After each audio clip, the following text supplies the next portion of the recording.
चाणक्य नीति के 10वें अध्याय में आपका स्वागत है। इस अध्याय को शुरू करने से पहले आपको बस इतना ही बताना चाहूंगा कि चाणक्य की इन बातों ने लाखों लोगों की जिंदगी बदली है। इसलिए यदि आप अभी इस वीडियो को देख रहे हैं तो पूरे ध्यान से देखना, ताकि आप इन बातों को एक बार में ही समझकर अपनी लाइफ में इन्हें अप्लाई कर कुछ बहुत बड़ा अचीव कर सको। इस अध्याय के पहले श्लोक में चाणक्य कहते हैं कि गरीब वो नहीं है जिसके पास धन नहीं है, असल में वो रईस है यदि उसके पास विद्या है। लेकिन जिस व्यक्ति के पास विद्या नहीं है, असल में वो सब प्रकार से निर्धन है।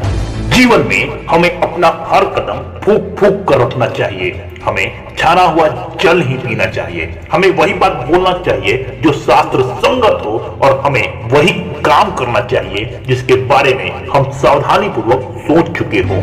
जिस व्यक्ति को अपने इंद्रियों की संतुष्टि चाहिए, उसे ज्ञान अर्जित करने का ख्याल अपने दिमाग से निकाल देना चाहिए। और जिस व्यक्ति को ज्ञान चाहिए, उसे अपने इंद्रियों की संतुष्टि के विषय में भूल जाना चाहिए। जो व्यक्ति इंद्रियों के विषयों में लगा है, उसे ज्ञान कैसा? और जिस व्यक्ति को ज्ञान है, वो व्यर्थ के इंद्रिय संतुष्टि में लगा रहे, ये संभव नहीं। आगे चाणक्य लिखते हैं कि इस दुनिया में ऐसा कुछ भी नहीं है जो एक कवि की कल्पना में नहीं आ सकता। ऐसी कोई सी भी बात नहीं है जिसे करने में एक औरत सक्षम न हो। ऐसा कोई भी बकवास नहीं है जो एक दारू पिया हुआ आदमी नहीं करता, और ऐसी कोई भी चीज नहीं जिसे एक कौवा नहीं खाता हो। अगले श्लोक में नियति को सबसे ज्यादा ताकतवर बताते हुए चाणक्य कहते हैं कि नियति एक भिखारी को राजा और राजा को भिखारी बना देती है, और यदि वो चाहे तो एक अमीर आदमी को गरीब और गरीब को कभी भी अमीर बना सकती है। एक भिखारी कंजूस व्यक्ति का दुश्मन होता है।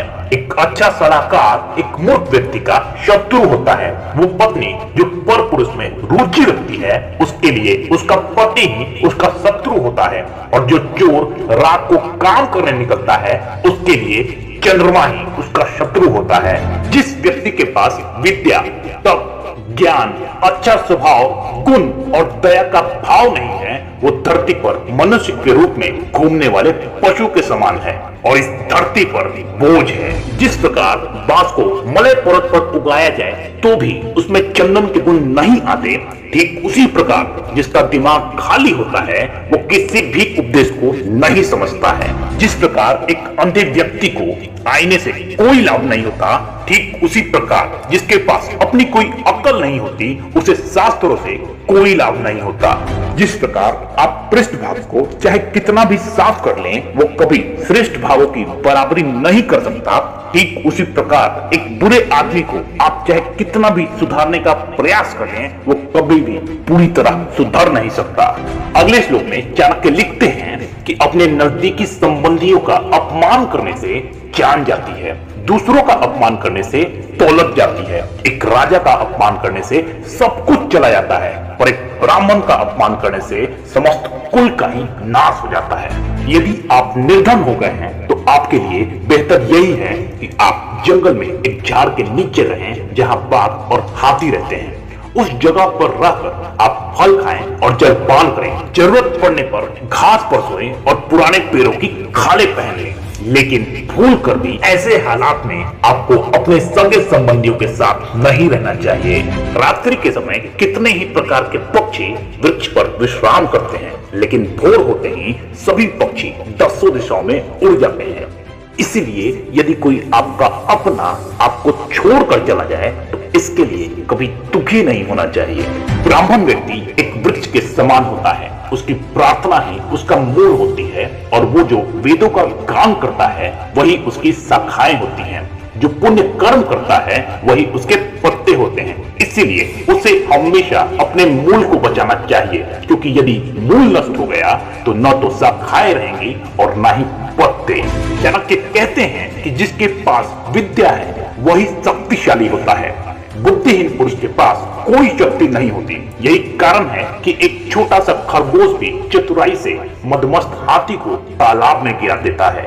इस अध्याय के अंतिम श्लोक में चाणक्य भगवान विष्णु की आराधना करते हुए कहते हैं कि हे विश्वम्भर, आप सभी का पालन करते हो। मैं मेरे गुजारे की चिंता आखिर क्यों करूं जब मेरा मन आपके ही महिमा गाने में लगा हुआ है। आपके अनुग्रह के बिना एक माता की छाती से दूध नहीं बह सकता और किसी भी शिशु का पालन नहीं हो सकता। हे यदुवंशियों के प्रभु, हे लक्ष्मीपति, मैं यही सोचते हुए अपना सारा समय आपके ही चरणों की सेवा में खर्च करता हूँ। इस प्रकार चाणक्य नीति का ये 10वां अध्याय यही समाप्त होता है। अगर इस अध्याय में बताई गई बातें आपको काम की लगे तो इस वीडियो को लाइक और शेयर जरूर कर देना। और हाँ, इस वीडियो को लास्ट तक देखने के लिए आपका पूरे दिल से प्रेम पूर्वक धन्यवाद।